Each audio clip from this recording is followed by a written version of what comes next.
മുസ്ലിം സ്ത്രീകൾ പ്രധാനമായിട്ടും കേൾക്കുന്ന ഒരു സംഭവമാണ് ഹിജാബിൻ്റെ വിഷയം. അപ്പോൾ നിങ്ങളെല്ലാവരും ഹിജാബ് ധരിച്ച ആളുകളാണ്. നിങ്ങൾ ഈ ഹിജാബിനുള്ളിൽ എത്രത്തോളം സുരക്ഷിതരാണ്? അതല്ലെങ്കിൽ ഹിജാബ് ധരിച്ചതുകൊണ്ട് നിങ്ങൾക്ക് എന്തെങ്കിലും ബുദ്ധിമുട്ടുണ്ടോ? ആദ്യം ഇങ്ങനെ അല്ലായിരുന്നു. ഞാൻ ഒരു നോർമൽ രീതിയിൽ മാത്രം ഹിജാബ് ധരിക്കുന്ന, കുറച്ച് മുടിയൊക്കെ കാണുന്നത്, കുറച്ച് ഫാഷനബിളായിട്ട് മുടി കട്ട് ചെയ്ത് അതൊക്കെ കാണിച്ചുകൊണ്ടുള്ള രീതിയിലുള്ളൊരു രീതിയായിരുന്നു.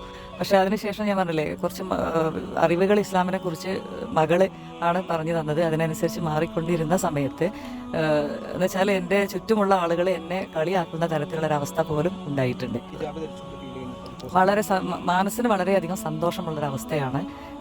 ഈ ഹിജാബ് ധരിക്കുന്നതിൻ്റെ മുന്നേ ഞാൻ ജീൻസും ടോപ്പൊക്കെ ഇട്ട് നടക്കുന്ന സമയത്ത് സ്വാഭാവികമായിട്ടും ആൾക്കാർ ചെക്കൗട്ട് ചെയ്യുക അങ്ങനത്തെ ഇത്. പക്ഷേ നമ്മളത് കാര്യമായിട്ട് എടുക്കുന്നില്ല, കാരണം നമുക്ക് ഫെമിനിസം ഒക്കെ ആണല്ലോ. അപ്പം പക്ഷേ ഹിജാബ് ധരിച്ചതിന് ശേഷം നമുക്കറിയാം, ഖുറാനിൽ അള്ളാഹു പറയുന്നുണ്ട്, tell the believing women to cover ചെയ്ത് കഴിഞ്ഞാൽ ദേ ഡോണ്ട് ഗെറ്റ് അനോയിഡ് എന്ന് പറയുന്നുണ്ട്. ആൻഡ് അത് ഞാൻ ഇപ്പോൾ എക്സ്പീരിയൻസ് ചെയ്തുകൊണ്ടിരിക്കുകയാണ്. ഞാൻ അൺനോട്ടിസ്ഡ് ആവുന്നുണ്ട്. ഒരു ക്രിയേറ്ററിൻ്റെ ഒരു ലവ് ആണ് അതിലുള്ളത് എന്നുള്ളത് മനസ്സിലാവുന്നുണ്ട്.